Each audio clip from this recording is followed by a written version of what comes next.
see if all that is clear, or if there's, things you're puzzled about, or if you wanted to tell your own example.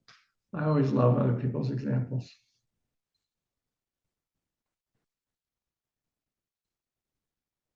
Yeah, Virginia, I see your hand, but I might not, so it's good to unmute yourself when you want to talk. So I go for walks a lot in town in Northampton. And, as I listen to you, and I am very aware of when I walk by some street people that I'm really pretty nervous because someone's either kind of yelling pretty loud or whatever, and I want to ignore them. And so I don't know how, I mean, I don't know what to do. I I mean, in listening to what you said, I might say to myself, I'll wish them well in my heart, but not in any way connect with them or even look at them. But I don't know. I guess I'm just looking for some kind of something that feels right to me. Yes, I Yeah. encourage you to do something that feels right. And maybe that's what you do, is not close your heart when you're walking by them. But you don't have to meet their eye if you're afraid.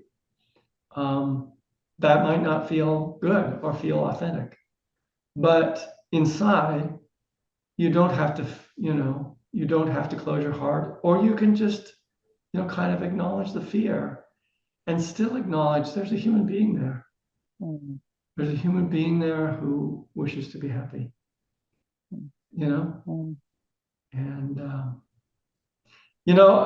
on occasions, when someone comes up panhandling and they ask me for money, I might say, I'm sorry, but I'm not going to give you anything today, but I do hope you have, a good day.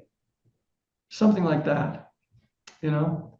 Um, and might feel a little bit bad because you sense this is a person who's like desperate to get something from you, and so they didn't really want you to wish them have a good day. They wanted you to give them some money, or they wanted something. But I somehow feel if you can do it, and they can sense you're at peace about it.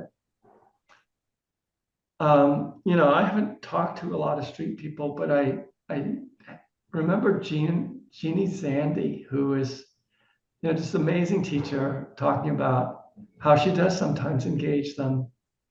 And she's learned that how painful it is to them, how everybody ignores them, how nobody meets their eye, and how it makes them feel like they're hardly a human being. Mm. And I can understand that. That's how I would feel. Absolutely. So maybe, my just kind of acknowledging them and offering them a good wish rather than a dollar bill is still something.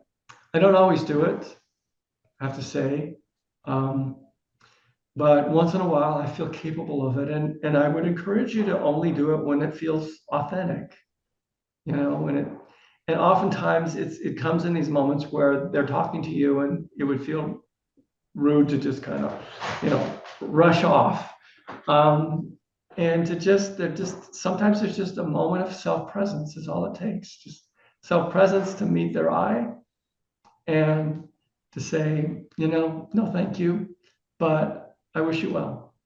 And then sometimes maybe it feels authentic to give them something.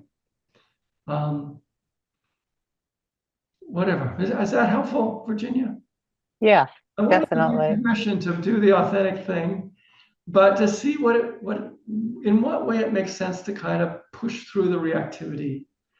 And the most important thing, at least for this portion of the course, is to push against the categorization of the mind, scary person, weird, scary person, to see the human being there, even if it's just in your own inner world, to see that.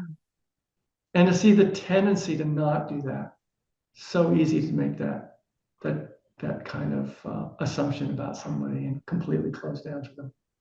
Yeah. All right. Yeah. Thanks for that question. All right. I think that actually took up the time, but it was a very important question. So go out there and begin to recognize the stranger, begin to recognize the enemy as they pop up in your life. And we'll talk about it next week. All right. Be well. Thank you.